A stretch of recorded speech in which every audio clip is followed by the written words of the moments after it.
Another turning point is Last of Us Part 2. Will this be incredible or just a hunk of poo? It's time to see what happens with Ellie and Joel. Oh god, I hope that this game doesn't take its toll. It's something unpredictable. Let's see if they got it right. Will this be the game to change your life? Right, I'm going to start this off by saying there is going to be some spoilers in this video. I'm going to try and keep them to a minimum, but there is your warning. Oh my god, it has been 7 years since Naughty Dog last brought us the touching tale of young savior of the human race Ellie, and Bearded, please just say you're proud of me once, please, Dad. Joel, as they adventure across the infested America. Well, try saying that 10 times fast. As they try and find their way to the Fireflies in order to save humanity from this infection that's taking over the world that turns people into creepy-ass little zombie things. But in this game, you don't play as Joel anymore. No. You play as young, well, teenage now, Ellie, which is a nice bit of a surprise, but a little bit of a change. You also get to play as arms like a tree trunk could definitely bench you in her sleep, Abby.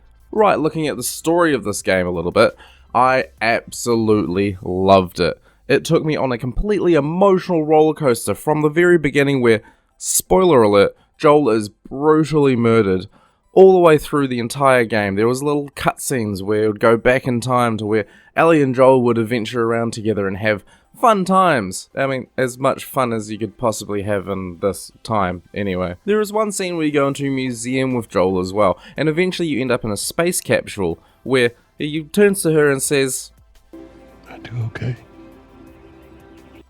And I don't know if that's because I'm a father and I just want to be able to give that to my son one day, that emotional connection that he has with her. It almost brought a tear to my eye. In fact, there was actually a few moments in this game where I could feel myself starting to swell up and I was almost crying, and I'm a grown-ass man with a beard and everything. And even after it all, with my absolute pure hatred towards Abby, eventually you do adventure around as her, see her little backstory and everything like that. It left me very confused by the end of it as to who I should actually be rooting for.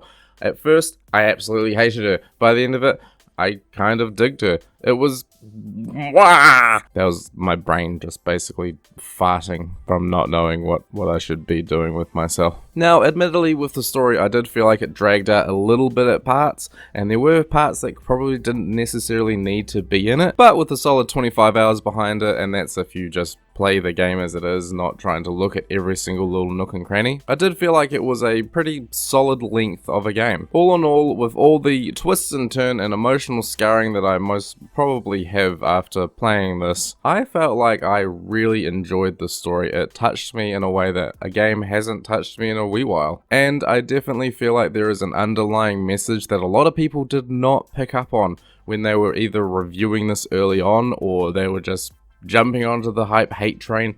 But all the Metacritics giving it a very, very low score very much confused me by the end of this even more. I didn't read any of it until I finished the game, in which case now I strongly disagree with most of it, but that's okay. Everyone's all open to their own opinions. I mean, like, this is my opinion on the game, so please don't shoot me down if it's not yours. Right, looking at some of the graphics and design of the game now, and oh boy, this game was beautiful. From the snowy town that you start off in into the overgrown cities you adventure through, this game made me go, oh wow, at every single turn. And you know that I love the look of a game when I change my background on my PlayStation to it.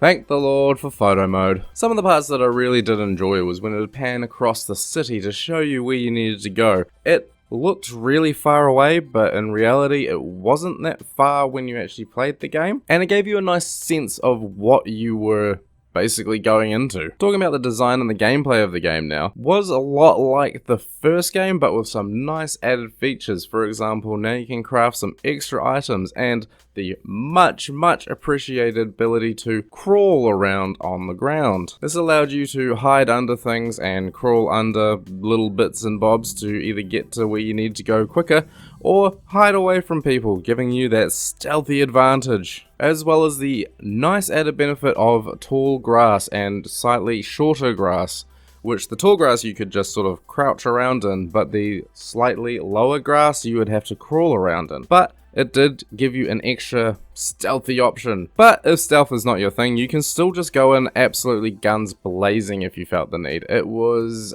up to whatever you wanted to do. There's even a skill tree for, screw it, I'm just going to shoot everyone in the face. One big added shocking part to this that I found was the facials that Ellie would make in some of these. There were times where I would sneak up behind someone and do a stealth kill on them, and I'd pan the camera around to her face, and oh my god, she just looked angry. It was almost as if it was kind of painful, but enjoyable, and I don't know, there was a lot of emotion to it. And another nice little added feature to this game that I found is that each enemy actually has their own name. So it gave a bit more personality to the entire experience. You would go up and stealth kill someone, they would be lying on the ground, someone else would come over and see them and be like, oh no, they've killed Ron, or Barbara, or Deborah, or Murphy. I don't know, I'm running out of names at the moment. And even if you killed the dog before you killed the dog's owner, the owner would get extremely upset about this, as you probably would if someone just murdered your dog in front of you. It really gave a nice sort of personality to your enemies, as opposed to just sort of, nah, it's just another dude, let me just stab you. And each person really did have their own sort of identity. There was one part where you're playing as Abby walking through their camp, and I was just looking at people going, you're gonna die, and you're gonna die, and you're gonna die. Being able to recognize people by their faces and or names and or just the things that they do is amazing. Amazing amount of detail that they put into this.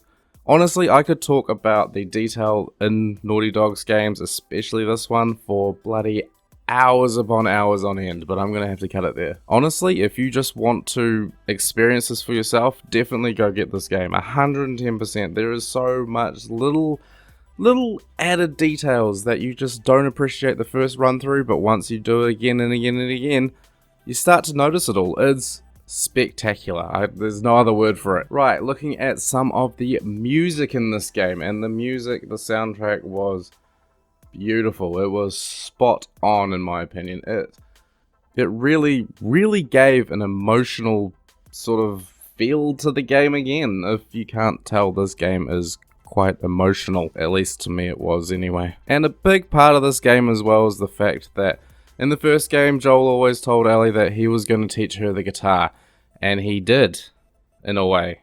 And the guitar becomes a big part of this game, which has sort of inspired me to want to go and buy a guitar again and start to play again, so maybe one day I can teach my son how to play guitar. Oh no, I just got goosebumps saying that. But it's not even just the soundtrack, it's the fact that they've added so much, again, small little details into it. For example, when you throw something through a glass window, it doesn't just break, it shatters. You can hear each individual piece falling to the ground and breaking on the ground. Also, you can hear every small little step as you're walking through the snow, the soft crunch of it under your feet. It gives that immersion to the game that you just need. And honestly, if you're going to play this game and you don't own headphones, I recommend you go buy some headphones right now. Headphones are a 100,000, 20 billion, trillion, gazillion % of a must. That's right.